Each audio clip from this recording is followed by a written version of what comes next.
예, 안녕하십니까? 아, 또 영상 강의로 찾아뵙습니다. 예. 이제 오늘 화요일은 뭐 대체휴일이라서 휴강이고, 그죠? 그리고 이번 주 목요일, 5월 8일 목요일은, 그러니까 오늘은 이제 5월 6일이에요. 현재 5월 6일이고, 5월 6일 화요일은, 오늘은 대체휴일이니까 휴강이 맞는데, 5월 8일은, 목요일은 이제 개교기념일이래요. 동국대학교. 그래서 휴강을 해야 되는데, 물론 저도 이제 말씀드린 대로 이제 일본 현지 조사가 있어서 어차피 이제 나가야 되니까 일본 출국을 해야 돼서 이제 휴강을 해야 됩니다만 우리가 진도가 너무 느리니까 이제 보강은 해야 돼요. 보강은 해야 되는데 그래서 짤막하게 보강 영상을 하나 만들어 놓고 가려고 해요. 그래서 5월 8일 강의는 물론 이제 동국대학교 개교기념일이라서 휴강을 할 수 있지만 그게 어쨌든 그 강사의 재량이래요. 강사가 휴강을 하고자 하면 보강을 신청을 해야 되니까 그럴 바에야 아예 그냥 이렇게 영상 강의로 하나를 녹화해 놓고 요걸로 강의를 대신하는 걸로 5월 8일은. 그래서 5월 8일은 아마 대부분 다 휴강일 텐데 여러분들은 시간이 되실 때, 시간 나실 때 편하실 때 이 강의는 영상 강의로 좀 시청해 주시면 좋겠습니다. 자, 그럼 지난 시간에 이어서 강의를 다시 들어가 보겠습니다. 지난 시간에 우리가 뭘 얘기했냐면 이제 동아시아의 어떤 역사, 더 크게 말하면 이제 동부 유라시아의 역사에서 진짜 북방에 있는 유목민족과 이제 수련민족 등 이제 북방민족이 이제 정말 대세를 이루게 되는 거죠. 그러면서 원래 당나라 때 이후로 당나라 때 특히 당나라 때가 전성기였죠. 중원에 있는 이 황제국, 이른바 황제국가, 농경 정착국가가 동부 유라시아의 거의 패권을 장악하게 되죠. 뭐 실크로드부터 해갖고 동아시아의 패권을 장악하게 되는 그 시기가 있었는데 결국은 그렇게 어떤 동부 유라시아의 국제 질서를 주도하던 중원의 국가가 힘을 상실하고 점점 북방의 유목 제족, 유목 국가 사실 뭐 이제 여진족이 세운 금나라 같은 경우는 여진족은 제가 유목민족이 아니라고 말씀을 미리 드렸죠. 아마도 수렵 종족이고 여진은 사실 농경도 하고 뭐 수렵어로 그러니까 낚시도 하고 뭐 산에 가 사냥도 하고 뭐 삼림자원 채집도 하고 다양한 생활 경제로 살아가는 민족이었는데 어쨌든 뭐 요나라를 세운 거란 뭐 금나라를 세운 여진 이런 북방 민족들이 사실은 거의 중원의 국가를 뭐 이렇게 뭐 겁박하고 뭐 때려잡고 막 이러면서 전쟁에서 뭐 승승장구하면서 압박하는 그러한 형세가 계속 지속된다고 말씀을 드렸습니다. 특히 문제가 뭐냐면 지난번에 말씀드렸듯이 송나라 입장에서는 사실 어떻게 보면 거의 돈으로 평화를 사는 그런 친구들이라고 말씀을 드렸죠. 요나라, 뭐 금나라, 또 서하, 상구투적의 나라예요. 서하는 이런 주변의 여러 민족들과 전쟁을 하기보다는 그들에게 매년 이제 세패라고 해서 이제 뭐 비단과 은을 이제 공급함으로써 전쟁을 피하고 차라리 평화로운 외교 관계를 맺기를 바랬던 그런 나라가 송나라였다. 송나라가 사실은 경제력이나 어떻게 보면 군사력으로도 사실 나약한 국가가 절대 아니에요. 사실 엄밀히 말하면 언제나 상비군이 준비되어 있고 사실 경제력도 이때 송나라 이때 중국은 막강합니다. 하지만 그럼에도 불구하고 사실 전쟁을 해서 드는 어떤 소모 비용보다 이들에게 그냥 매년 뭐 비단 20만 필, 은 20만 냥을 주면서 사는 어떤 평화가 훨씬 더 싸게 먹힌다는 거죠.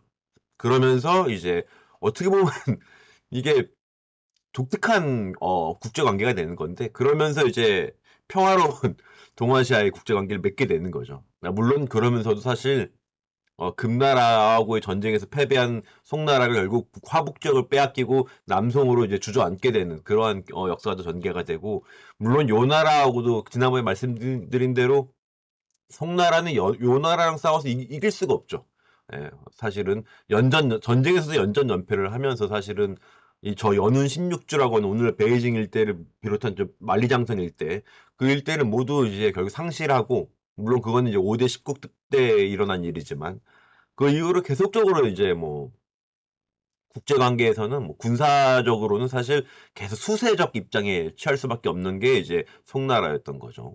자, 요렇게 얘기를 하고 그다음에 좀 봅시다. 이제 다음 강의로 넘어가 봅시다. 지난 시간 살짝 리마인드 하고 자, 어쨌든 말씀드린 대로 이제 금나라가 사실은 새롭게 등장을 합니다. 그러면서 송나라를 진짜 남쪽으로 쫓아내서 이제 남송으로 이제 주저앉히고 진짜 동아시아 최강국으로 발돋움하게 되는 거죠. 정말 금나라는 정말 몽골이 등장하기 전까지 여진족이 세운 금나라는 약 100여 년 가까이 동북아시아 최강자로 군림합니다. 그러면서 사실은 몽골이 이제 징기스칸에 의해서 통합되기 전까지는 몽골조차도 사실 금나라에게 머리를 숙일 수밖에 없는 그 몽골 일대 있는 여러 이제 유목부족도 사실 금나라에게 머리를 숙일 수밖에 없는 거였죠. 이 당시에는 그래서 북쪽의 그 화북 지역과 만주를 제패한 금나라 그리고 그 중국의 남쪽 지역 그 장강 유역을 중심으로 번성했던 남송 그리고 한반도의 고려 이 세 나라가 서로 견제하고 협력하는 새로운 삼국 시대가 전개가 됩니다. 그래서 100여 년 동안 사실 전쟁이 이렇다 할 전쟁 없이 굉장히 평화로운 시절을 보내게 되는 거죠. 이 당시 고려는 한반도 통일을 이룬 힘을 바탕으로 해서 이미 요 나라의 1차, 2차, 3차, 3차에 걸친 요 나라의 침공을 모두 물리칩니다. 1차는 사실 서위라고 하는 어떤 정말 명재상이 등장을 해서 서위를 외교관이라고만 말할 수는 없어요. 서위는 거의 재상의 사실 고려의 어떤 국가 전략을 세웠던 인물인데 어쨌든 서위에 의해서 1차 침략을 막아내고 2차 침략도 사실은 고려 현종이 정말로 나주까지 피난하는 과정이 있었지만 어쨌든 물리칩니다. 뭐 드라마에 나오잖아요. 고려 거란 전쟁이라는 드라마에서 나오듯이 뭐 양규 장군 막 이런 사람들의 활약 속에서 결국은 물리칩니다. 그리고 3차 침입, 3차 침입은 정말로 관감찬이라고 하는 진짜 명재상이 또 등장을 하죠. 그래서 우리가 잘 아는 귀주대첩으로 또 물리치고 이러면서 고려가 사실은 요 나라의 3차 침입을 모두 막아내면서 이 동아시아 3국의 균형추 역할을 합니다. 뭐 재밌게 흘러가는 거죠. 어쨌든 이렇게 고려 또한 이 동아시아 3국의 세력의 균형의 한 축으로서 송나라와 혹은 요나라, 금나라와 서로 등거리 외교라고 해서 그래서 송나라에도 사신을 보내고 요나라, 금나라에도 사신을 보내면서 독자적인 어떤 위상을 확보하게 되는 이러한 위치에 서게 됩니다. 다만 이러한 불안한 평화는 13세기 들면 우리 다 알죠. 예, 역사가 사실 다 스포이듯이 정말 깡패 국가가 한 명 등장하죠. 진짜 넘어설 수 없는 넘사벽의 국가가 등장하는데 바로 초원의 최강자라고 할 수 있는 몽골 징기스칸에 의한 몽골 통일이 몽골군의 통일이 이루어지고 징기스칸에 의한 유목국가의 통합이 이루어지면서 이러한 불안한 평화는 종말을 구하게 되죠. 이제 뭐 사실은 몽골 입장에서는 뭐 돈 주고 평화를 살 필요가 없죠. 다 때려잡으면 되니까. 예, 바로 그러한 시대가 들어서게 되는 거죠. 자, 요렇게 얘기를 하고 넘어가 봅시다. 이제 고려의 얘기를 좀 합시다. 우리 어쨌든 계속 동부유라시아 얘기만 계속 하고 있었는데, 사실 뭐 중국도 중요하고 실크로도 중요하고 하지만, 뭐 북방 초원지도 중요하지만, 우리는 이제 한국의 역사도 좀 중요하니까, 이 당시가 되면 사실 고려의 역사의 전반적으로 고려의 역사는 뭐 요나라, 금나라, 몽골, 이런 북방의 여러 말 그대로 동부유라시아 패자들과 계속 맞서면서 역사가 전개됐기 때문에 그런 얘기를 좀 해야 됩니다. 말씀드린 대로 성종 12년에 거란의 1차 침입을 극복하는데 이게 잘 알려진 서희의 뭐 외교라고 하는데 외교라기보단 서희의 어떤 국가 전략이라고 볼 수 있습니다. 말씀드린 대로 서희는 단순히 외교관으로 볼 수는 없어요. 정말로 장기적 안목을 지닌 전략가이자 국경 설계자라고 봐야 됩니다. 사실 서희가 확보한 강동 6주가 그때 그렇게 확보한 다음에 거기에 군사기지를 이렇게 포진시켜 갖고 그 지역을 뭔가 이렇게 뭔가 군사도시로 계속 개발하고 이렇게 하는 이 전략이 없었으면 요 나라의 2차 침략, 3차 침략 막아낼 수 없었죠. 뭐 규주대첩 없었어요. 예, 이것도 다 사실 서희가 깔아놓은 판 위에서 움직인 겁니다. 어쨌든 어떻게 보면 그래서 말씀드린 대로 향후 거란과 고려가 계속 전쟁을 하게 되는데 그럴 때 고려가 거란과 계속 싸울 수 있는 어떤 중요한 전략도 토대로 만든 인물이다 볼 수 있는 거죠. 자, 이 얘기를 좀 해봅시다. 소손룡이라는 친구가 요 나라 장수죠. 거란의 장수 소손룡이라는 친구가 이때 80만 대군을 이끌고 이제 압록강을 건넜다. 이 소식이 들려옵니다. 그래서 오늘날 봉산성, 평안북도 구성인데 여기가 나중에 귀주성이 되는 지역이에요. 이 평안북도 구성이 구주라고 되어 있고 여기가 지금도 평안북도 구주예요. 여기가 원래 이 거북구자 거북귀자 똑같은 말이라 단어라서 한자어라서 보통 구성이라고 읽고 구주라고 해야 될지 귀성이라고 읽고 귀주라고 해야 될지는 사실 뭐 논란의 여지가 있지만 어쨌든 뭐 구주 귀주 다 같은 지역입니다. 이 지역이 함락됩니다. 사실은 이게 이 어쨌든 그 당시 고려 북방의 핵심 요충지 중에 하나가 함락이 돼요. 이러자 이제 그 당시 고려 조정이 모두 바짝 긴장을 하게 되는 거죠. 야, 큰일 났다. 80만 대군이래. 80만 대군이 넘어와서 지금 평안 여기 압록강 이남 지역에 쑥대밭이 되고 있대. 뭐 이런 소식이 들려오는 거죠. 사실은 이게 과장된 공포였죠. 사실 그렇죠. 왜냐하면 그 다음에 이제 할지 강화론이 대두예요. 무슨 말이냐면 이때 고려 조정이 소선영의 80만 대군이 넘어오니까 두 패로 갈려 싸웁니다. 한쪽에서는 항복하자, 강화하자, 강화 협상을 들어가자, 항복하자, 머리를 숙이자. 쪽이 한쪽의 주장이고 다른 한쪽은 뭡니까? 싸우자? 그게 아니고 야 그냥 우리가 항복한다 강화한다 그러면 애들이 들어주겠냐? 땅을 떼어주자. 서경 이북에 땅을 떼어줌으로써 강화를 제시하자. 그래야지 애들이 강화를 들어줄 거다. 이런 식으로 이미 강화하자. 거란의 머리를 숙이자라고 하는 거는 이미 기정사실이고 요거는 이제 상수고 여기다가 이제 땅을 떼어주고 항복을 할지 아니면 그냥 항복을 할지 갖고 싸우고 있는 거예요. 그러니까 사실 이 당시 고려 조정이 얼마나 공포에 질렸는지 알 수 있죠. 무려 80만 대군이라고 하니까.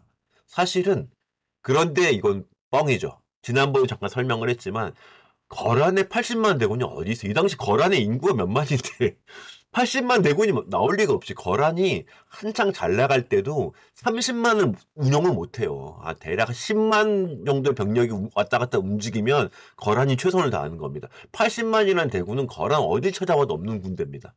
그러니까 80만 거란의 인구의 거의 80만이면 3분의 1 되는 거 아니야? 거란이 이때 아마 인구가 한 300만이 안 됐을 거야. 모르긴 몰라도. 이거 사실 이게 농경 정착 국가와 유목 국가의 어떤 인구 차이는 어마어마하잖아. 유목 국가가 싸움을 잘해서 그렇지 어떤 국가 규모나 어떤 인구나 경제력은 사실은 남방의 어떤 농경 정착 국가랑 비교가 안 돼요. 굉장히 미약해. 얘들이 척박하다고 땅이 자체가. 그러니까 80만이라는 건 사실 뻥이지 뭐. 8만 내려왔으면 많이 내려온 거야. 8만도 안 될 거야. 한 3, 4만 내려왔겠지. 3, 4만 내려와서 8만이라 뻥을 쳤겠지. 어쨌든 뭐 중요한 건 아니고. 이때 근데 얘들이 내려와서 어디서 갑자기 이 진군이 딱 멈추냐면 저기 보면 이 지도에 보면 안주 써 있죠. 안북주 안주 써 있는 데 있죠. 저 안북주 안주 써 있는데 서쪽으로 가면 해안가가 있어요. 거기에 안융진이라고 하는 군진이 하나 있습니다. 이게 무슨 뭐 구주, 뭐 통주 이런 거대한 어떤 뭐랄까요? 대규모 성체가 아니고 안용진은 물론 안용진도 핵심 지역이고 여기서 방어가 잘 돼 있는 동네긴 하지만 안용진은 일종의 군진 정도의 규모였단 말이야. 중소급에. 근데 여기서 얘들이 군대가 막혀. 진군이 막혀. 내려오질 못해. 여기 안용진은 함락을 못하는 거예요. 그러자 이제 고려 조정도 깨닫게 됩니다. 파악을 하게 되는 거예요. 얘들 80만 대군? 이거 뻥이구나. 알게 되는 거지, 이제. 야, 이거 80만 뻥이었어. 얘들이 이거 완전, 이거 얘들 그냥 진짜 거짓으로 이제 부풀려갖고 얘기를 했네. 한 3, 4만 되는구나 이제 깨닫게 되는 겁니다. 그리고 얘들이 안용진 정도에서 고전하는 거 보면 그렇게 얘들이 지금 작심하고 내려온 건 아닌 것 같다라고 하는 어떤 거란의 속내를 파악을 하죠. 그러자 이제 우리 외교적으로 해결해보자. 외교적으로 사신을 보내서 쟤들이 원하는 조건이 뭐고 도대체 왜 압록강 이남을 내려왔는지 물어보고 그 다음에 서로 간에 어떤 원하는 걸 얘기해보고 강화를 한번 해보자. 이렇게 이제 얘기가 되는 거죠. 그 고려 조정에서 그때 누굴 보내냐? 바로 우리가 잘 알듯이 서희를 보냅니다. 이게 이제 그 유명한 서희의 말이죠. 지금 그들의 군세가 강성한 것만 보고 급히 서경 이북의 땅을 할양하는 것은 좋은 계책이 아닙니다. 서경 이북 땅이라면 평양 지역 이북 땅이야 지금의. 말 그대로 평양북도일 때 다 주겠다는 얘기잖아. 안 되는 거지. 게다가 삼각산 이북도 고구려의 옛 땅인데 저들이 끝없이 욕심을 부려 계속 땅을 떼어달라고 하면 우리 국토를 이러다가 모조리 주는 거 아니겠습니까? 이런 얘기죠. 적에게 국토로 할양하는 것은 만세의 치욕이니 바라건대 주상께서 도성으로 들어가시고 신들에게 한번 그들과 싸워보게 한 뒤에 다시 의논하는 것도 늦지 않겠습니다. 이렇게 얘기를 하는 거지. 멋진 말이죠. 소선영하고 이제 서희의 그 유명한 단판이 등장을 하는 거죠. 소선영 입장에서 뭐라 그러냐면, 야, 압록강 이남으로 세력을 확장하며 거란의 이제 적국인 송나라와 외교를 지속하는 고려에 대한 거란의 이제 불만을 얘기하는 겁니다. 무슨 말이냐? 아니, 야, 얘들아, 너희 지금 왜 우리의 적국인 송나라하고만 외교를 하고 우리에겐 사심조차 안 보내냐? 우리하고 친하게 지내자. 이전에 무슨 일이 있었냐면 거란이 맨 처음에 거란이 처음 이제 융성해질 때 그 당시 거란이 어떻게 융성해집니까? 거란이 어떻게 힘을 어떻게 갖게 되는 거야? 지난번에 얘기했잖아요. 발해를 무너뜨리면서 발해의 경제력이나 이런 걸 흡수하면서 거란이 갑자기 급속하게 힘을 확대한다고. 발해가 거란에게 무너지는 거 아닙니까? 그때 야유를 아보게 얘기했을 거야, 내가.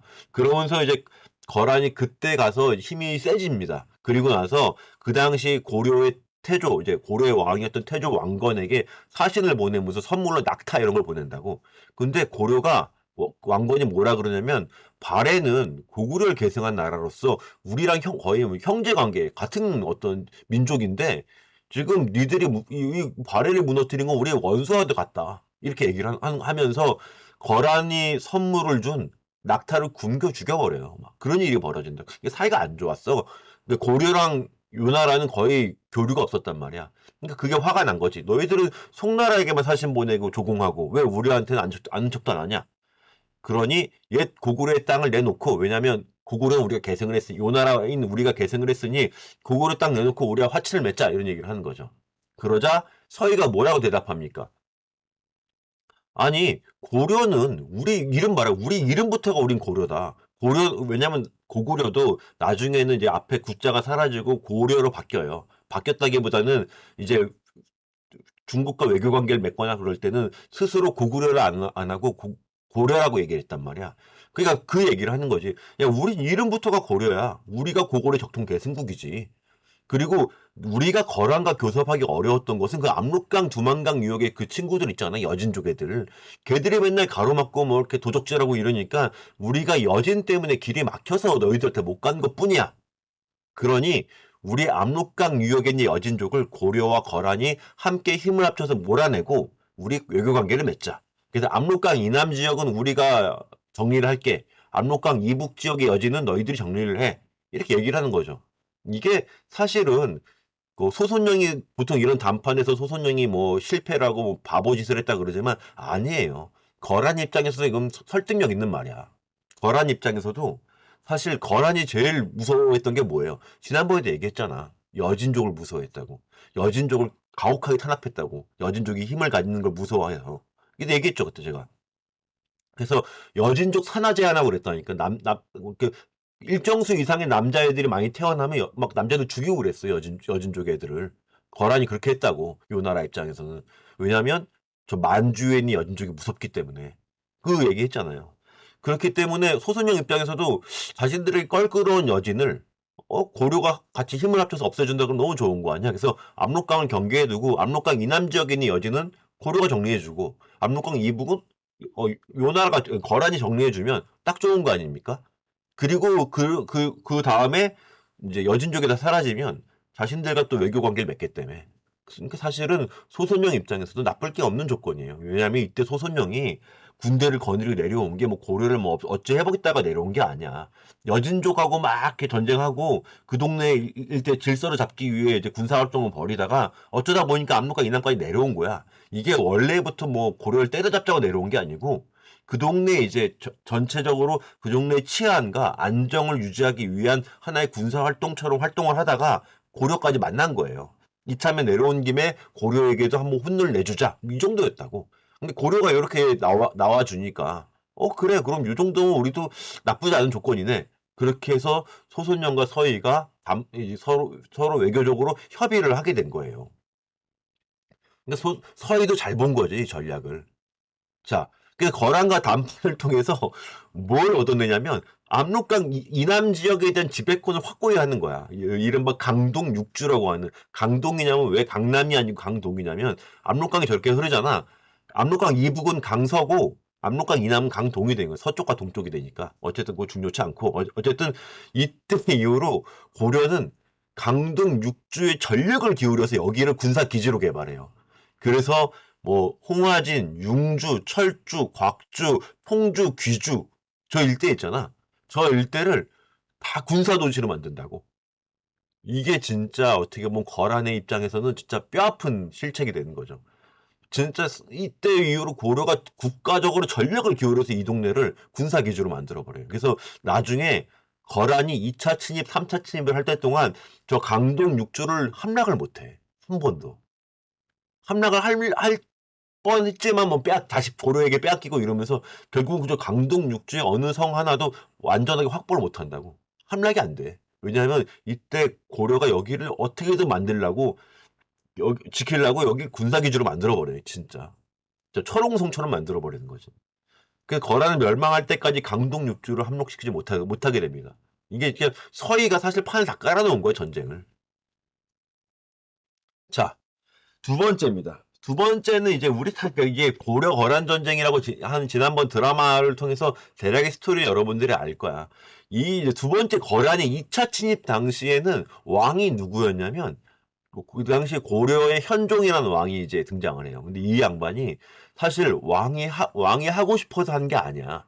알잖아. 드라마 봤으면 알 거야. 이 사람은 왕이 될 사람이 아니었다고. 그러니까 왕위 계승 서열에서도 왕이 될 만한 사람도 아니었고, 진짜 태조 왕건의 어떤 그 일족이 태조 왕건의 후손으로서 남자로서 이제 왕이 될 만한 인물들이 죄다 죽거나 광종시대 어떤 그 숙청의 광풍 속에서 다 죽어나가거나 막 이러면서 사실은 거의 이제 왕을 할 만한 사람이 그 찾아보기 어려울 정도가 돼갖고 이제 이 현종까지 간 거예요. 이 현종은 사생아거든 사실은. 약간 이제 이거 뭐 얘기가 좀 길어지는데 현종의 어머니와 현종의 아버지가 약간 근친상간을 해요. 그것도 근친상간이 그냥 근친상간이 아니고 뭐랄까 그 현종의 어머니는 원래 왕비였어. 어, 왕건의 이제 와- 현종의 어머니도 왕건 일족의 후손이에요. 왕건의 피가 흐르는 사람이야. 그리고 현종의 아버지도 이제 그러니까 그 현종의 아버지도 또 이제 왕건의 손자인가 그렇죠. 이게 왕건이 이제 직계지 다 둘 다. 근데 왕건이 둘 다 왕건의 혈족인 어머니 아버지긴 해. 그런데 현종의 어머니는 원래 그 앞서서 이제 다른 왕의 왕비였다고. 이제 그러니까 그 광종 다음에 경종이라는 하는 왕이 있었는데 그 경종의 왕비였어. 천추태호랑 같이 자매였단 말이야. 그래서 그 자매가 둘 다 경종의 왕비로 들어갔다가 경종이 일찍 죽죠. 요절을 한단 말이야. 그러면서 이제 그 엄마가 이제 남편을 잃었잖아. 그리고 나서 이제 외로운 거지. 그럴 때 자기의 삼촌뻘 되는 또 이제 왕건의 손자를 또 몰래 만난 거야. 그 둘 사이에서 누가 태어나냐? 현종이 태어난 거예요. 그러니까 이 입장에서 현종은 사실은 이 출신도 사실은 어떻게 보면 문제가 있는 과정이었고 출생의 과정도 좀 문제가 있었고 다만 그 당시 아까 이제 그 고란의 1차 침입을 막아냈던 고려의 성종이라고 하는 이제 뛰어난 군주가 있었잖아. 그 사람이 현종이 너무 안타까우니까, 불쌍하니까 얘를 좀 보호를 해줘요. 그러면서 얘가 좀 살게 된 거지. 안 그랬으면 금방 죽었을 수도 있어. 그러니까 그 정도였다고, 상황이. 그러니까 현종은 그래서 사실 왕이 될 수 있는 사람이 아니었어요. 근데 이때 우리가 잘 알듯이 강조라고 하는 군인이 그 당시 목종이라고 하는 왕과 목종의 어머니가 천추태호인데 그 당시 뭐 천추태호와 김치양에서 목종이 3인방이 엉망진창으로 정치를 했단 말이야. 그러니까 강조가 결국 반란을 일으키잖아. 반란을 일으켜서 천추태호와 목종을 귀양 보내고 결국은 목종은 죽여버려요. 예. 그리고 김치양도 죽여버리고 그러면서 반란을 일으켜요. 고려의 정치를 바로잡겠다고. 그리고 나서 얘가 왕으로 현종을 올린 거야. 그러니까 사실 모든 정치적 실권, 군사적 실권은 강조라고 하는 인물한테 있었고 사실 현종은 꼭두각시 왕처럼 왕이 된 거지. 근데 즉위하자마자 거란의 대규모 침입이 발발해요. 이때는 거란의 황제가 요나라 황제가 직접 참전한 대규모 전투였어. 그러니까 이 당시에 거란도 이번에 고려 한번 군기 한번 제대로 잡겠다고 내려온 거란 말이야. 본때를 보여주겠다 그러고. 이건 진짜 고려의 큰 위기였단 말이야. 이때 현종을 왕으로 만들었던 강조가 군사적 실력을 갖고 있는 사람이잖아. 이 양반이 대군을 이끌고 거란과 직접 전투를 벌여요. 근데 정말 실수를 한 거야. 강조는 이 당시에 어떤 행동을 했냐면, 강조는 어쨌든 자기가 쿠데타를 일으켜서 권력을 잡았잖아. 그러니 자신의 권력이 불안정하잖아. 그런 상황에서 이런 외침에 의한 전쟁이 장기간 지속되면 자신의 이 불안한 권력이 흔들릴까 두려워했던 것 같아요. 그래서 얘는 한 번의 전투를 그냥 한 번 단판승으로 빨리 속전속결로 전쟁을 끝내고 싶었던 거지. 그래서 거란이라고 하면 유목민족이고 그 거란의 주력은 기병대잖아. 중갑기병으로 거란이 유명하다고. 그 중갑기병으로 유명했던 그 거란의 군대와 평야에서 대회전을 벌여요. 바보같이. 고려 군대가 제일 잘했던 건 뭐야? 고려가 제일 잘하는 게 뭡니까? 고려, 뭐, 고구려, 한반도에 있던 국가들이 제일 잘하는 싸움 방식이 뭡니까? 대회전? 뭐, 초원에서 전투? 이런 거 아니야. 무조건 그 청야전술이야. 들판 싹 불태우고 성 안에 들어가서, 양식 가지고 성 안에 들어가서 적이 물러갈 때까지 혹은 겨울이 올 때까지 버티는 게 제일 싸움 잘하는 방식이야. 그러다가 적들이 후퇴하면 그 뒤통수 후려치는 게 그게 전통적인 싸움 방식이라고. 제일 잘하는 거야, 고려가. 고려가 제일 잘하는 건 성에 들어가서 싸우는 거라고. 지키는 거라고. 근데 그 당시 강조 입장에서는 전쟁이 오랫동안 계속되면 불안해지는 거야. 자신의 권력이. 그러니까 속전속결로 끝내버리려고 평야에서 대회전을 건다고. 싸움을 건다고. 그러다가 전멸해버려요, 진짜. 전멸을 한다고. 엎친 데 덮친 격으로 그 전멸하는 전투에서 강조도 붙잡혀, 하물며. 최고 지휘관이 붙잡혀요. 그래서 죽임을 당해. 강조가 여기서 좀 멋진 모습을 보이지. 항복하라 그랬는데 자기는 항복을 안 했으니까. 항복하면 살려주고, 내가, 그, 뭐야, 요 나라 이제 성종이, 요 황제가, 나한테 항복하면 내가 너 중히 쓰겠다. 부하로 삼겠다 그랬는데, 또 자기는 이제 변절을 안 한다고. 그리고 죽음을 맞이해요. 그러면서 이제 이 소식을 들은 현종은 어떻게 합니까? 미련 없이 왕성을 포기하고 남쪽으로 도망가 버린다고. 오늘날 전라남도 나주까지 피난을 가요. 이 피난길도 진짜 눈물 없이 들을 수 없는 수많은 이야기들 있잖아. 어. 하여튼, 그러니까 이런 일이 벌어져요. 이 나오네. 피난길에서 현종이 각 지역 반란 세력에게 진짜 목숨을 위협당해요. 이게 무슨 말이냐면, 이 당시까지 우리는 이거 조선시대랑 고려시대랑 확실히 달라. 조선시대는 임진왜란 뭐 때 보면 알잖아요. 임진왜란이 터지자마자 이제 선조는 어 저기 신립이 한금대에서 이제 전투 지구 전사했어. 그 소식을 듣자마자 조선의 선조도 미련 없이 한양 포기하고 도망가잖아, 북쪽으로. 그런데 뭐 파주 거쳐서 무슨 개성 거쳐서 평양 거쳐서 신의주까지 가는데 그렇게 왕이 도망가도 왕의 권력이 흔들리질 않아요. 백성들이 나와서 다 밥을 해서 갖다 바치고 각 지역에 있는 지방관들이 다 나와서 선조를 맞이한다고.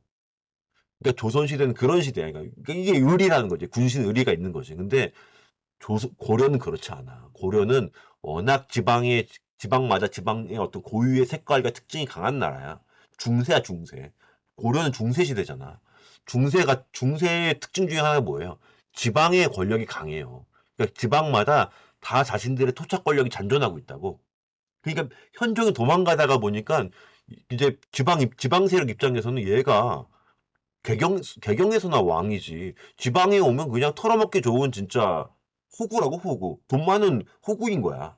그래서 얘를 때려잡겠다고, 얘를 잡아서 권한에 바치겠다는 놈, 얘를 털어서 얘가 갖고 있는 재물을 훔치겠다는 놈, 별의별 놈이 다 나타나, 이때.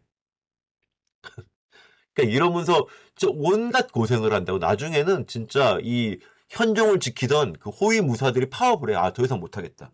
그러니까 현종이 막 사정사정하면서, 야, 내가 진짜 개경으로 돌아가면 너희들 다 뭐 승진시켜주고 관직도 내려주고 뭐 상도 내려주고 할게 막 이렇게 설득하면서 나주까지 가는 거라고. 나주에 가면 그래도 고려 왕실의 어떤 외가가 있으니까 고려 왕실의 이제 외가 이 그 외가, 그러니까 어머니 쪽 그 집안 사람들이 어머니는 아니지, 할머니 쪽 집안 사람들이 있으니까 거의 그 나주까지 내려가면 이제 고려 왕실에 좀 가까운, 그 고려 왕실과 가까운 세력이 나주에 포진하고 있으니까 그 나주까지 가서 목숨을 구제하는 거야. 그러자 이제 사실은 이때 이 이후로 그 당시 서희가 건설한 강동 육주의 위력이 발휘 되는데, 이렇게 그, 그 당시 현종이 개성을 포기하고 남쪽으로 내려갔잖아요. 이 상황에서 그 거란, 그러니까 요 나라의 그 군대가 어쩌질 못해. 사실은 현종을 쫓아 내려가야 되잖아. 지난번에 얘기했잖아. 전통시대에 전통 왕조가 무너지기 위해서는 두 가지 조건이 필요하다고. 하나는 왕도가 함락당하고, 하나는 왕이 붙잡혀야 돼. 둘 중 하나라도 충족이 안 되면 나라가 안 망한다고 말씀드렸잖아요. 그러니까 마찬가지야. 개성은 확보를 했어. 개성까지 함락을 했는데 문제는 왕이 어디로 간지 몰라. 왕을 추적을 해야 되는데 그렇게 전쟁을 오래 끌 수가 없어요. 요 나라가 그 당시. 왜냐하면 이 당시 요 나라 원정군이 직접 황제가 직접 참전한 전쟁이기도 했고, 일단 얘들이 보급로가 불안해. 왜냐하면 강동 6주 중에 어느 하나의 어떤 거점도 확보를 못해요. 더군다나 이때 서경이 함락당하는데 한번, 이것도 함락당한 서경도 빼앗겨 다시. 그러니까 사실 개성까지 내려온 요나라 군대가 얘들에게 안정적으로 보급을 할 물자를 식량과 물자를 댈 보급로가 없어요. 그러다 보니까 얘들이 결국은 전쟁을 오래 끌 수가 없는 거야. 함락을 못했으니까, 거점을. 그렇기 때문에 결국은 후퇴해서 돌아가는 거예요. 개경을 불태우고, 이때 때마침 나주로 도망간 현종도 이제 거란의 그 요나라 황제에게 편지를 쓰지. 항복하겠다, 살려달라, 너희들이 물러가면 우리가 금방 사신단을 꾸려갖고 조공을 하겠다, 뭐 이런 식으로 사탕 발림을 하지. 그러면서 전쟁이 끝나. 2차 전쟁이. 그리고 현종은 남쪽으로 피난한 지 3달 만에 다시 개경을 복귀한 거죠. 개경을 복귀했더니 개경의 잿더미가 된 거죠. 이 당시 좀 슬픈 소리가 많죠. 아마 이때 이 개경이 불타면서 수많은 역사적 자료들도 많이 소실됐을 거야. 우리가 지금은 지금은 다 사라져갖고 알지 못하는 삼국시대 역사서나 고려의 어떤 고려 초기의 어떤 역사서, 이런 역사 자료들이, 수많은 기록들이 이때 아마 불타면서 박살났을 거야. 다 사라졌을 거야. 그 다음에 또 몽골 쳐들어오고 하면서 또 사라지고 하면서 지금은 우리가 삼국사기 삼국유사로만 고대사를 공부하는 이유가 이때 많은 자료들이 소실됐을 거라 생각을 해요. 자, 말씀드린 거죠. 병참선이 차단돼서 역습당할 위험성이 있었기 때문에 거란의 대군은 오랫동안 전쟁을 지속할 수가 없었고, 결국은 도망이라기보다 후퇴할 수밖에 없었다. 거란은 고려왕이 직접 친조하겠다, 직접 압록강 건너서 요나라 황제에 찾아가겠다라고 하는, 사실은 어떻게 보면 실현 가능성이 전혀 없는, 아니, 거란의 군대가 물러가면 고려왕이 뭐 미쳤다고 압록강을 건너서 요나라를 왜 가요? 안 가겠지. 하지만 이러한 강화 조건에 만족하고 철수를 하는 거죠. 그러니까 그 당시 요나라도 직접 황제가 참전한 전쟁이었기 때문에 후퇴에도 명분이 필요한 거야. 그냥 가면 이건 패배하고 도망가는 거잖아. 그게 안 돼. 그러니까 명분상으로라도, 형식적으로도 고려의 항복과 이런 고려 왕이 나중에 거란의 요나라 황제를 찾아오겠다라고 하는 이런 형식적인 약속을 받고 가야지 명분이 있다고. 그래 철수하는 거예요. 자, 거란이 퇴각하자 이제 현종이 환도합니다. 환도를 하고 나서 이제 현종이 여기서부터 완전히 각성을 하죠. 우리 현종이 달라졌어요 되는 거지, 이때 와서. 얘가 무슨 짓을 하냐면, 자기가 눈으로 봤잖아. 자기가 피난길에 눈으로 봤어. 지방이 엉망진창인 거야, 지금. 개경에서는 고려의 왕권도 바로 쓰고 고려의 왕권이 단단한데, 개경을 벗어나면 지방만 내려가도 이 지방이 고려 왕권의 어떤 그 호응하는 정도가 엉망진창인 거라고. 정말 이를 악물고 그 당시에 고려 지방 지배 체제를 개편하기 시작해요. 그래서 이때 우리 이제 고려 역사 공부할 때 항상 나오는 뭐 전국을 5도 양계로 나누고 뭐 사도부와 팔목, 이게 외관이 상조하는 56주군 28진 20편 막 이런 얘기를 달달 외운 적 있을 거야. 한국사 공부하다 보면. 이때 고려의 기본적인 지방 지배 질서가, 지방 지배 체제가 이때 만들어져요. 현종이 다 만들어. 그동안은 뭐 사심관 제도 때부터 해서 기원해서 그동안은 이 지방마다 다 토착 호족들이 자신들의 어떤 그 토착적 권력을 가지고 있었는데 이제 그리고 고려 왕권도 사실은 지방의 호족의 토착적 권력을 크게 통제하지 않았어요. 너희들 그래. 너희들 우리 후삼국 때 고려 세종 왕건이 고려가 삼한을 일통하는 이유 중에 하나도 그런 호족들의 도움이 있었기 때문이니까 호족들의 지방 권력을 인정했다고 어느 정도. 근데 이때부터 조금씩 호족들의 지방 권력을 통제하고 억누르기 시작해요. 그리고 뺏어오기 시작합니다. 조금씩. 이게 시작돼요. 이때부터. 그래서 정말로 이때가 되면 고려가 완전 또 다른 어떤 중앙 집권적인 국가로 나아가는 어떤 하나의 획기를 이루게 되는 시기가 바로 이 고려 현종 시기죠. 자, 그리고 이제 고려 현종 9년에 마지막 전쟁이 벌어지죠. 거란은 고려 국왕이 친절하겠다 약속을 했는데 안 오잖아. 올 리가 없지. 현종이 왜 가 거기를. 절대 안 간다고. 그러자 다시 강동 육주 반환을 요구하고 그것도 거절당합니다. 왜 욕구고? 왜냐면 얘들도 아는 거야. 거란도, 요나라도 저 강동 육주 때문에 지금 고려가 저렇게 강동 육주 믿고 저렇게 뻗대고 있다. 뻗팅기고 있다. 뻣뻣하게 구는 이유 중에 하나가 쟤들이 저기 강동 육주 건설한 저 군진, 저 군사 기지들을 믿고 있는 거다.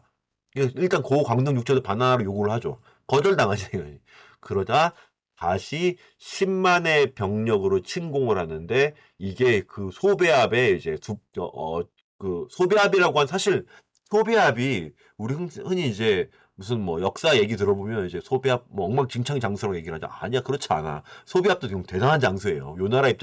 요나라 황실 입장에서는 소배합만큼 믿을 만한 장수가 없어. 어쨌든 그 소배합이 10만의 병력으로 침공을 합니다. 대단한 전투였을 때도. 이때 이제 고려는 상원수 강감찬이 등장을 하죠. 강감찬이 지휘하는 20만의 고려군이 등장을 하죠. 그러니까 이때 고려도 지방 지배 체제를 개편하면서 지방이 있었던 잠재력을 끌어낼 수 있는 힘을 갖추게 되고 이땐 고려도 준비를 해요. 전쟁 준비 제대로 해. 쳐들어오면 와봐라. 우리도 한번 해보겠다라는 식으로. 20만의 군대가 준비가 돼 있는 거지. 근데 문제는 뭡니까? 이때도 똑같은 방식으로 당하는데 거란 입장에서는 요나라 입장에서 얘들이 제일 잘하는 게 뭐예요? 기병 전술이잖아. 아까도 얘기했잖아. 얘들은 기병 전술이 능하다고. 유목민족이니까. 얘들이 역시 저 강동 육주를 함락하질 않아요. 강동 육주에 있는 여러 거점들을 공략하는데 힘을 소모하지 않고 곧바로 내려와. 말을 달려갖고. 어디까지 내려오냐? 역시 개성까지 와요. 개성 근처까지 와. 그래서 오늘날 황해도 신계의 지역까지 내려와요. 여기까지 내려왔는데 이때는 고려의 현종도 그 개경을 포기하고 뭐 남쪽 도망가지 않고 개경에서 방어태세를 구축합니다. 그리고 나서 어떤 분위기를 딱 감지한 소배합이 이제 알게 되는 거지. 아, 야, 쉽지 않다. 이 전쟁 쉽지 않다. 얼른 돌아가자, 차라리. 이거는 우리가 이길 수 있는 싸움이 아니다. 판단을 하죠. 왜냐하면 보급로도 없어. 완벽하게 함락하고 장악한 거점도 없어. 근데 고려에도 수많은 군대가 지금 전쟁을 준비하고 있어. 그리고 이때 고려에서 김종은이라고 한 장수가 1만의 병력을 거느리고 저 개경까지 지금 막 말을 달리고 있는 거란군을 뒤쫓고 있었어요. 근데 여러모로 지금 포위돼서 안에서 괴멸되기 딱 좋은 분위기인 거야. 그러자 이제 소배합이 소배합도 사실 녹록치 않은 장수예요. 이 사람들 어, 나름 이제 전술 파악이 되는 사람이잖아. 야 이거 잘못 들어왔다. 이거 이래서 다 전멸하고 만다. 돌아가자. 하고 다시 돌아가는 길에 귀주 오늘날의 구성에서 딱 만나는 겁니다. 그래서 이제 정말 이 귀주 혹은 구주라고 읽을 수 있는 이 지금의 저 구성시 일대인데 여기서 이제 강감찬의 군대가 조우를 합니다. 여기서 어 귀주 두 군대가 진짜 영화 같아 진짜. 그러니까 이게 드라마에서 잘 표현이 됐지만 영화 같아. 두 군대가 딱 이게 개천이라기보다 약간 그러니까 강보다는 좀 작은 실개천은 아니야. 그러니까 천변, 그러니까 이렇게 뭐랄까, 조그만 조그만 강을 한 두 개 딱 가운데 놓고, 이제 거란의 진영은 딱 배후의 산지가 있는 딱 그 진영, 언덕 있는 그 진영에, 그 지역에 딱 진영을 갖추고 있고, 고려군은 이제 그 서쪽에 오늘날 구성시 일대죠. 그러니까 귀주성 앞에 딱 군대를 배치하고 있어요. 그 딱 두 군대가 딱 대치하고 있는데 전투에 딱 들어가려고 그러는데 이제 진짜 기록에 나오죠. 막 바람의 방향이 바뀌면서 바람의 방향이 딱 그 요나라 군대 쪽으로 방향이 바뀌어요. 그러면서 그, 그 뒤에서 그동안 줄기차게 그 거란군을 뒤쳐졌던 김종현, 아까 말한 김종현이 이끄는 1만의 기병이 전투에 가세하고 이러면서 거란의 군대가 풍비박산납니다. 그러면서 결국 고려군의 대승으로 전투가 끝나게 되는 거죠. 이게 그 유명한 귀주대첩이죠. 그죠? 이러면서 거란이 결국 3차에서도 어마어마한 피해를 입고 결국 전쟁에서 크게 패배를 해요. 이 당시 거란이 송나라를 군사력으로 압도하고 동부 유라시아, 동아시아 최대 강자였다고, 최강국이었다고 진짜. 전쟁에선 지질 않으니까. 그랬던 거란이, 요 나라가 이 고려에서 3번 정도 전투에 실패하면서 이때 와서 정말 이제 막 이렇게 승승장구하던 거란의 어떤 그 분위기가 한풀 꺾이게 돼요. 이런 진짜 어떻게 보면 동아시아 혹은 동부 유라시아 역사에서도 굉장히 중요한 전투가 이 귀주대첩이야. 이때 고려군이 대승을 하면서 어떤 거란의 어떤 국세가 이렇게 정말 이렇게 확 이렇게 기세 좋게 오르던 거란의 어떤 국세가 여기서 잠깐 주춤하게 되는 거지.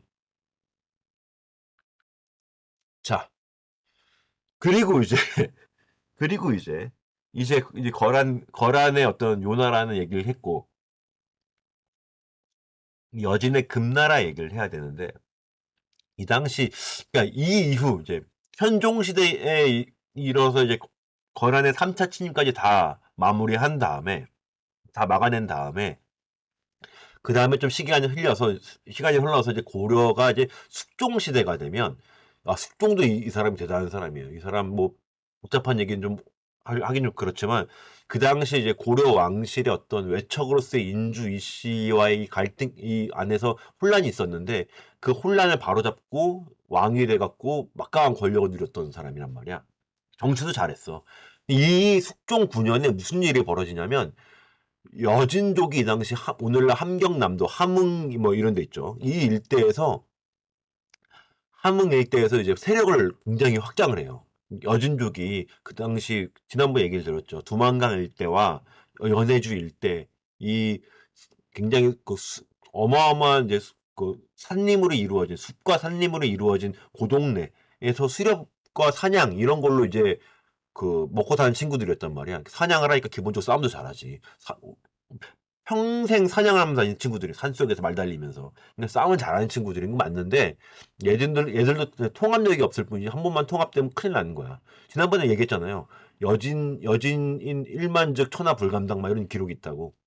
여진족이 10,000명만 모여도 천하가 감당하기 어렵다 이런 얘기 하잖아요. 그런 여진족이니까. 얘들이 근데 그러면서도 이 동네 이 함경도 이 일대에서 농사를 지을 수 있는 동네가 많지 않아. 그런데 유일하게 저 오늘날 함흥이 있는 여기 함주 써 있죠. 함주, 길주 뭐 써 있는 저 동네. 길주까지만 해도 산골이야. 함주가 오늘날 함흥 일대라고 볼 수 있는데 저 함흥, 저 함흥 일대가 어떻게 보면 유일하게 농사를 지을 수 있는 동네예요. 옛날에 옥저라고 하는 고대 종족이 번성했던 지역인데 저긴 농사가 가능해요. 함흥 평야가 존재를 해서 강도 흐르고. 그래서 저기서 유일하게 농사가 가능합니다. 그래서 저기를 여진족도 저기서부터 이제 저기를 장악하고 저기서부터 세력을 확장할 수 있는 거란 말이야. 근데 저기를 가지고 이제 서로 밀고 밀리다가 정주성에서 대패하는 일이 벌어져요. 고려군이 이때 정주성 패배를 하는데 이게 정말 정말 어떻게 보면 전쟁 사상 정말 치욕적인 패배를 당해요. 그게 진짜 무슨 이게 여진족이 막 쫓아오니까 고려 군대가 막 후퇴를 해서 정주성으로 들어갔는데 정주성에서 정주성을 지키는 군대가 문을 닫아버려. 아군이 막 들어오는데도 아군과 뒤섞여서 여진족 군대가 성 안으로 들어올까봐 그게 무서워서 문을 걸어 잠가 버린다고. 그러면서 막 군대가 전멸하고 이러는 말도 안 되는 패배를 해. 이때 이제 고려가 화가 난 거지. 야, 이렇게 안 된다.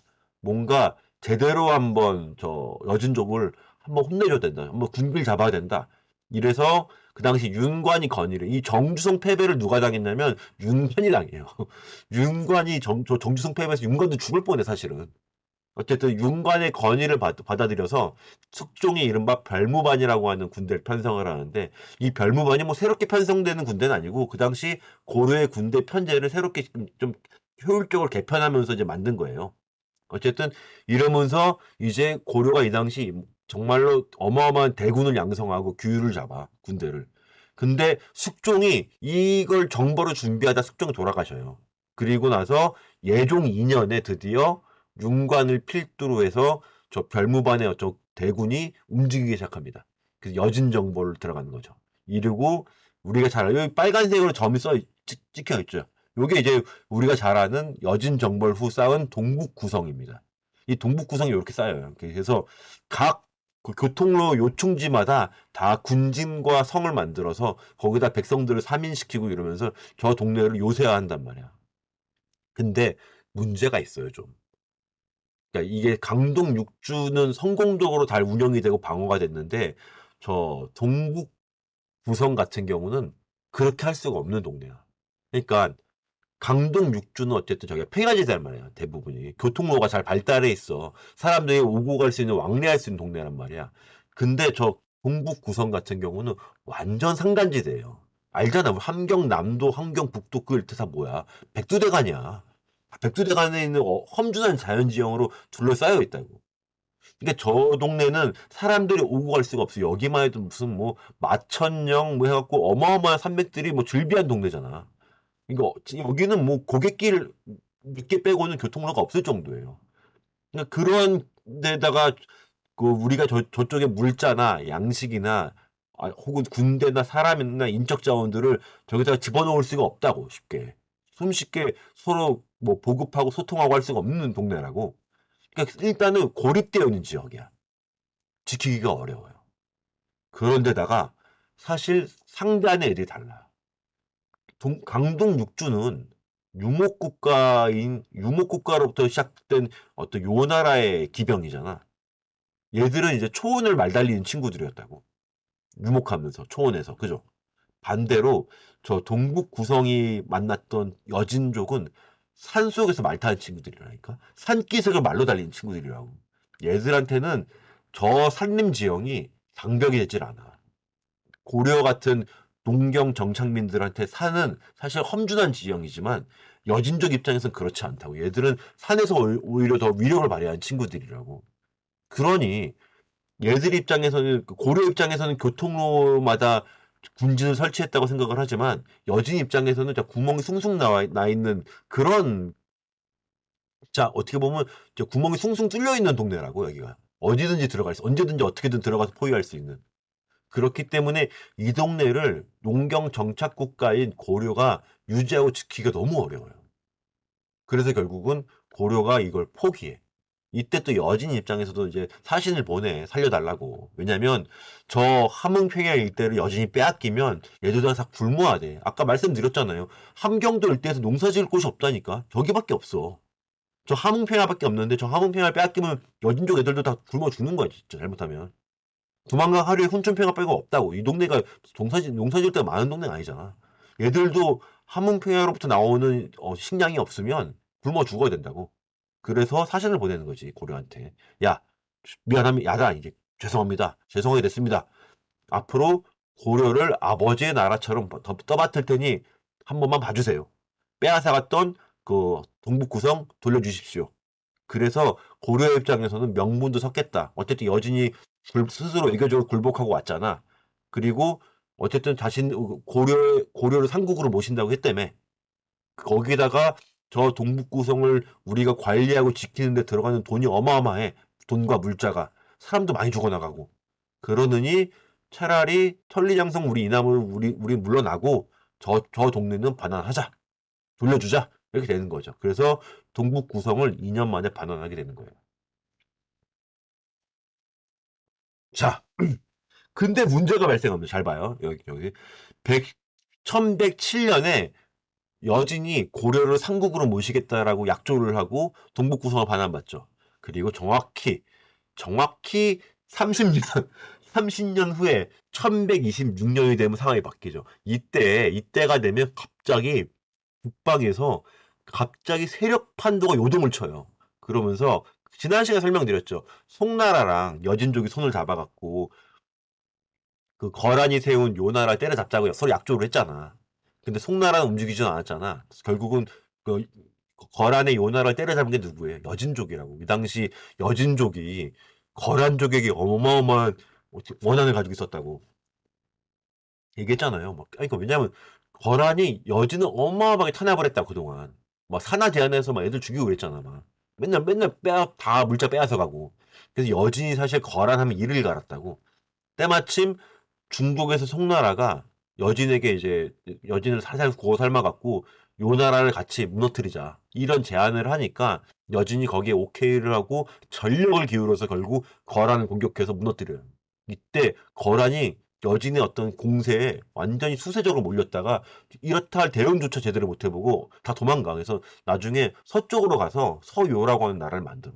하여튼간 뭐 그건 다른 얘기고 이때 결국 그 당시 동아시아 최강국이었던 거란의 요 나라가 여진의 공격에 무너져 버려요. 그런데 그때 또 얘기했죠. 그리고 나서 송나라가 이제 송나라 입장에서는 여진과 거란이 이제 이의제로 싸우기 앞두고 서로 양패구 상황이 발했는데 어떻게 됐어요? 여진이 거란을 무너뜨리고 군세가 어마어마하잖아. 결국 송나라하고 싸움에 붙었잖아. 송나라가 사실 약속도 어겼잖아. 송나라 나쁜 행동 많이 했지 뭐. 여기 화가 난 여진이 남쪽으로 내려와 버리잖아요. 그래서 화북 지역을 장악해 버리잖아요. 송나라의 그 당시 황도 수도였던 개봉을 장악한다고. 황제 2명 보내버리고 막 이런 식이 그러니까 이런 일이 벌어지면서 송나라가 완전히 일시에 무너져 버리잖아. 그래서 이때부터 동아시아 최강국 하면 다시 금나라가 등장하게 되는 거죠. 그죠? 어쨌든 이 당시 금나라가 이제 고려에 사실 보냅니다. 이때의 금은 옛날의 여진이 아니지 이미 황제국으로서의 금나라야. 이제는 군신 관계를 요구하죠. 야, 고려 왕이 우리 금나라 황제의 신하가 돼야 된다. 라는 얘기를 하는 거야. 이러자 진짜 고려의 신하들이 다 쌍수를 들고 반대를 해요. 말도 안 된다고. 막 이렇게 손살이 치는 거지, 이제. 왜냐면, 그렇죠. 얘들 입장에서는 30년 전까지만 해도 여진이 자신들한테 와서 막 빌고 그랬다고. 고개 숙이고. 뭐, 사실 고려가 상국이고 여진은 고려 신하국이었단 말이야. 국제관계상. 근데 갑자기 30년 만에 이런 일이 벌어져 갖고 아니 이때 가장 많이 반대하는 사람 중에 한 명이 윤원이라는 사람이 있어요. 이 윤원이라는 사람은 윤관의 아들이야. 그러니까 윤원이 입장에서는 야 우리 아버지 때까지만 하더라도 저 여진은 우리한테 꼼짝도 못했는데 이제 와서 우리가 쟤들의 밑에 들어간다고 저 오랑캐 발밑에 들어가서 신하가 된다고? 말도 안 돼. 가 되는 거야. 얘들이 사실 납득을 못해요 이 상황을. 하지만 이 당시에 고려의 최고 권력자가 누구였습니까? 그 당시 고려의 인종의 장인어른이자 외할아버지였던 이자겸과 그리고 당대 최고의 무장이었던 척준경이죠. 이 척준경은 아까 그 윤관 있죠. 윤관의 호위장수죠. 오른팔이었어. 윤관은 목숨 한 2번, 3번 구했단 말이야. 이 척준경 어마어마한 무장이잖아. 뭐 흔히 우리 크게 얘기하지 않나, 요즘에? 고려 최고의 소드마스터 막 이런 얘기 하잖아요. 이렇게 진짜 칼싸움 잘한다고. 단기 필마로 가서 막 적장 때려잡고 이런 애니까. 뭐 이게 말도 안 되는 무력을 갖고 있어요. 어쨌든 나이가 들어도 싸움을 잘해. 어쨌든 그 이자겸과 척준경 이 둘이서 권력을 가지고 있었다고. 그래서 얘들은 입장에서는 괜히 전쟁을 벌여갖고 불안한 정세에서 자신들의 권력이 흔들리는 바에야 차라리 그냥 금나라의 고개를 숙이고 전쟁을 피하는 게 자신들의 권력을 유지하는데 유리하단 말이야. 그래서 인종을 압박해서 금의 요구를 수용해 버리는 거야. 그래서 이때부터 고려가 금나라의 신한국이 되는 거죠. 네. 자, 여기까지네요. 예, 다음에 이제 징기스칸과 몽골의 얘기는 다음 시간에 이제 좀 기다랗게 요거는 좀 진짜 강의실에서 좀 다양하게 설명을 해야 될 내용이니까 몽골 제국, 팍스 몽골리카 얘기는 다음 시간에 강의에서 하기로 하고 오늘 영상 강의는 여기 고려와 여진 관계까지만 하겠습니다. 네, 고생하셨습니다.